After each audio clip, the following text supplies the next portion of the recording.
শ্রীমদ্ভগবদ্গীতা দ্বিতীয় অধ্যায় সাংখ্যযোগ। কুরুক্ষেত্রের যুদ্ধক্ষেত্রে অর্জুন গভীর শোক ও দ্বিধায় ভেঙে পড়েন। নিজের আত্মীয়স্বজন, গুরুজন ও প্রিয়জনদের সামনে দেখে তিনি যুদ্ধ করার শক্তি হারিয়ে ফেলেন। তার চোখ অশ্রুতে ভরে যায় এবং মন বিষাদে আচ্ছন্ন হয়ে পড়ে। তখন ভগবান শ্রীকৃষ্ণ অর্জুনকে বলেন, এই দুর্বলতা একজন বীরের উপযুক্ত নয়। জীবনের কঠিন সময়ে ভয়, মোহ ও হতাশার কাছে আত্মসমর্পণ করা উচিত নয়। সাহসের সঙ্গে নিজের কর্তব্য পালন করাই প্রকৃত ধর্ম। অর্জুন বলেন, তিনি বুঝতে পারছেন না কোনটি সঠিক।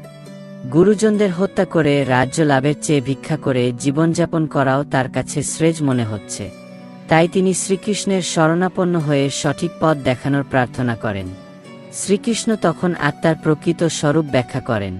তিনি বলেন, মানুষের দেহ নশ্বর, কিন্তু আত্মা চিরন্তন।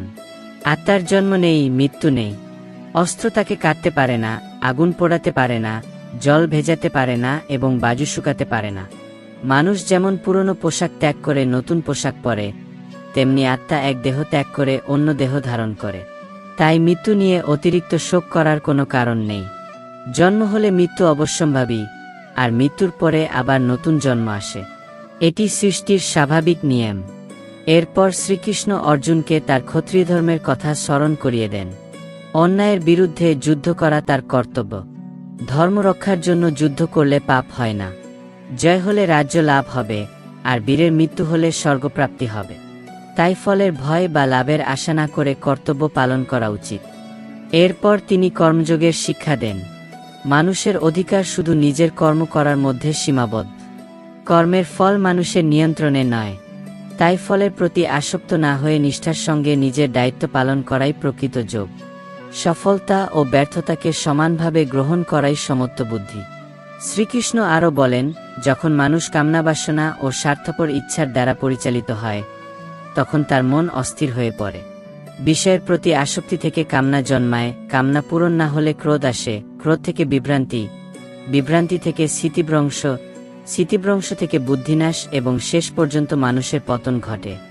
অন্যদিকে যে ব্যক্তি নিজের ইন্দ্রিয়কে নিয়ন্ত্রণ করতে পারে এবং মনকে ঈশ্বরের দিকে স্থির রাখে, সে শান্তি লাভ করে।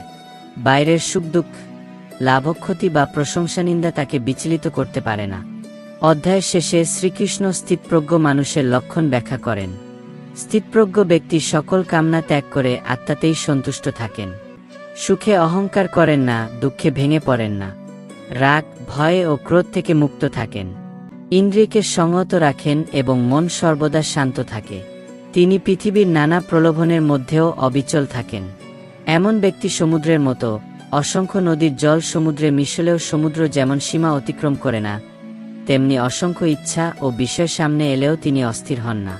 অহংকার, মমতা ও কামনা ত্যাগ করে যিনি ঈশ্বর চিন্তায় প্রতিষ্ঠিত থাকেন, তিনি প্রকৃত শান্তি লাভ করেন এবং মুক্তির পথে অগ্রসর হন।